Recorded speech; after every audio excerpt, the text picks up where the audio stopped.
ওহে বিপদ ভঞ্জন মধুসূদন একবার দেখা দাও। তুমি যদি ভগবান, গোপী ঘরের মধ্যে বসে বসে কাছে আর প্রভুকে বলছে, যদি তুমি ভগবান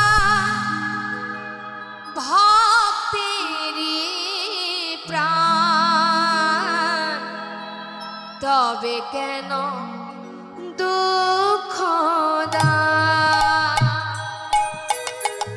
ও গো দয়াময়, তবে কেন দুঃখ দাও? যদি তুমি ভগবান ভক্তেরি প্রাণ, তবে কেন দুঃখ দাও? দয়াময়, তবে কেন দুঃখ দাও? তুমি যদি ভগবান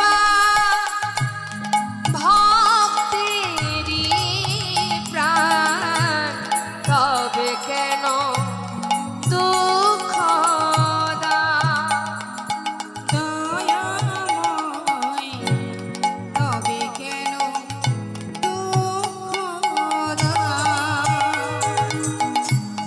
তুমি যে জীবন, তুমি যে মরণ, তুমি যে সকলের কারণ। ও গো প্রভু গো, তবে কেন দুঃখ দাও? তুমি যে জীবন, তুমি যে মরণ, তুমি যে সকলের কারণ। ও গো দয়াময়, তবে কেন দুঃখ দাও? তুমি যে কামনা, তুমি যে ভাবনা, তুমি যে ভক্তের প্রাণ। দয়াময়, তবে কেন দুঃখ দাও? যদি তুমি জয় গৌর হরি বল হরি বল। তবে কেন দুঃখ দাও?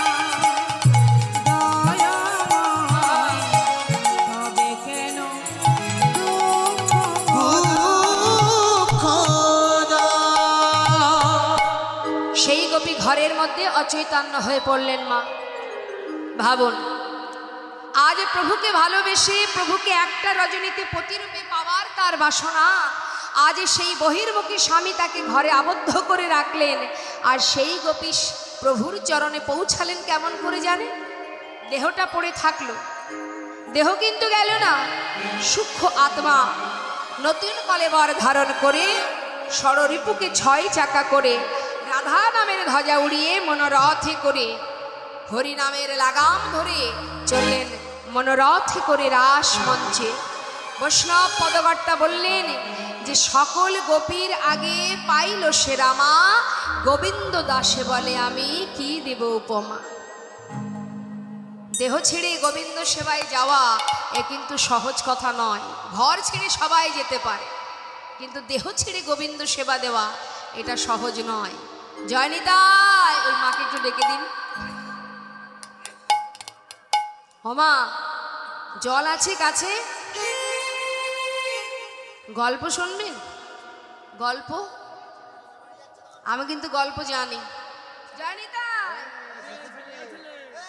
ঝেলে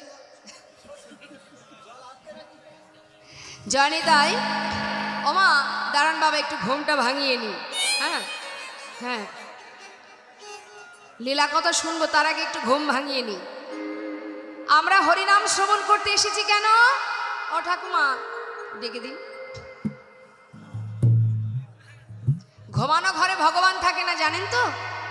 চন্দ্রাবলী যখন ঘুমিয়ে পড়েছিলেন তখনই আমার গোবিন্দ ওই চন্দ্রার কুঞ্জ ফেলে গিয়েছিলেন রাধার কুঞ্জে। তাই এখানে বসে ঘুমানো যায়, ঘরের বিছানায় ঘুমানো তাই। বুঝতে পারছি বসে থাকলে কষ্ট হয়, কিন্তু কর্ম করলে তো কষ্ট হবে না। জোরে জোরে হাতে তালি দিতে হবে, উলুধ্বনি করতে হবে। জানা আছে উলুধ্বনি? একটু শোনান তো দেখি। মানে উলুধ্বনি সঙ্গে এনেছেন না বাড়িতে এনেছেন? কই দেখি একটু শোনান। এই তো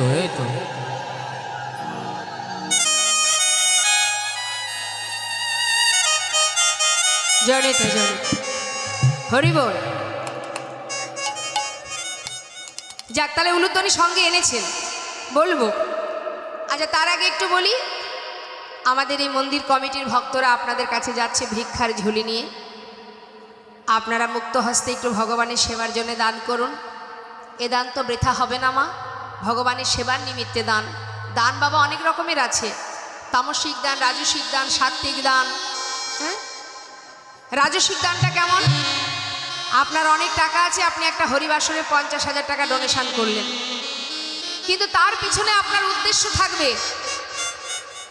উদ্দেশ্যটা কি? আমি যখনই যাব বড় চেয়ারটা আমাকে দেবে, আমার নামটা মাইকে বারবার অ্যানাউন্স করবে, মাথায় করে রাখবে আমায়। এই যে যশ খ্যাতি পাওয়ার আশা, এই আশা নিয়ে কেউ দান করলে সে দান বৃথা হয়ে যাবে। হরি বল, হরি বল। আর তামসিক দান কেমন দেখবেন? তামসিক দানটা হচ্ছে এক বন্ধু আর এক বন্ধুকে মদ্যপান করার জন্য 500 টাকা দিলেন কি 1000 টাকা দিলেন। কি বাবা দেয় না? হ্যাঁ রে বন্ধু, তুই পায়ে হাত দিও না। হ্যাঁ বন্ধু, তুই আমার এত বড় উপকার করেছিস, তোকে 500 টাকা দিলাম কি 1000 টাকা দিলাম, বাজার থেকে খেয়ে নিস। তার মানে কি? এটাও দান। যে দিল এবং যে নিল উভয়ের সমান অপরাধ। আর সাত্ত্বিক দানটা কেমন? তুমি 10 টাকায় দাও আর 10,000 টাকায় দাও, শুধুমাত্র ভগবানের সেবার নিমিত্তে। হে প্রভু, আমার এই দানটুকু যেন তোমার সেবায় লাগে, আমি আর কিছু চাই না, যেন শুধু তোমার সেবায় লাগে। শুধুমাত্র সেবার নিমিত্তে দান, তার পিছনে কোনো চাওয়া পাওয়া থাকবে না। যে আমার জন্য একটা নাতি হয়, তোমাকে বাড়িতে এনে সেবা দেব, আমার ছেলে চাকরি পেলে তোমাকে বাড়িতে ডেকে সেবা দেব। কাকে লোভ দেখাবো? যিনি বিশ্বব্রহ্মাণ্ডের মালিক, তার কি খাওয়া পড়ার অভাব আছে যে তুমি লোভ দেখাবে তাতেই সে বশ হয়ে যাবে? হ্যাঁ, না চাইতেই যদি সব পাওয়া যায়, চাইবার তো প্রয়োজন হয় না মা। না চেয়ে সব পেয়েছিল কোন ভক্ত? কৃষ্ণের প্রিয় সখা সুদামা, যার সর্বস্ব কেড়ে নিয়েছিলেন ভগবান। দাঁড়ে দাঁড়ে ভিক্ষা করে দিন কাটাতো মা। বাচ্চাদের পরনে একটা বসন ছিল না, নিজের স্ত্রীর পরনে একটা কাপড় যার সমস্ত জায়গায় ছিল ছেঁড়া। লজ্জা ঢাকার জায়গা ছিল না। কোনোদিন ভিক্ষা পেত, কোনোদিন পেত না সুদামা। তার পিতৃ সম্পদ শেষ হয়ে যায়, মাতা পিতা মারা যায়, তিনি যে পাঠশালায় শিক্ষা দিতেন সেই পাঠশালাও বন্ধ হয়ে যায়। বাচ্চাদের নিয়ে আর নিজের স্ত্রীকে নিয়ে গাছ তলায় এসে সার করলেন। তথাপিও সে কৃষ্ণ ছাড়া আর জানে না, নিঃশ্বাসে প্রশ্বাসে কৃষ্ণ কৃষ্ণ কৃষ্ণ। একদিন তার স্ত্রী বলছে, স্বামী তুমি যাও না, তোমার বন্ধু তো রাজা, যাও না, সে তো দ্বারকার রাজা, একবার গিয়ে তার কাছ থেকে কিছু চেয়ে নিয়ে এসো, আমাদের জন্য না হলেও সন্তানের জন্য তো কিছু আনতে পারো, যাও না। কিন্তু মাগো, তখন সুদামা বললেন, দেখো বসুন্ধরা, যা বলেছো বলেছো, আমি আমার সন্তানের জন্য বা তোমার জন্য ভগবান কৃষ্ণের কাছে আমি কিছু চাই।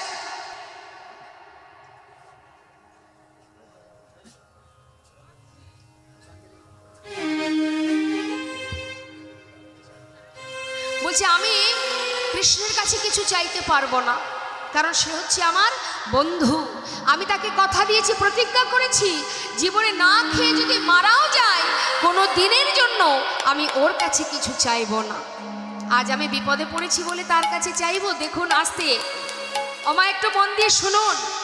আমরা তো ভগবানের কাছে শুধু চাই, ধনং দেহি, যশং দেহি, রূপং দেহি, পুত্রং দেহি, শুধু দিয়ে যাও, শুধু আমাকে দিয়ে যাও, এটা দাও, ওটা দাও, সেটা দাও।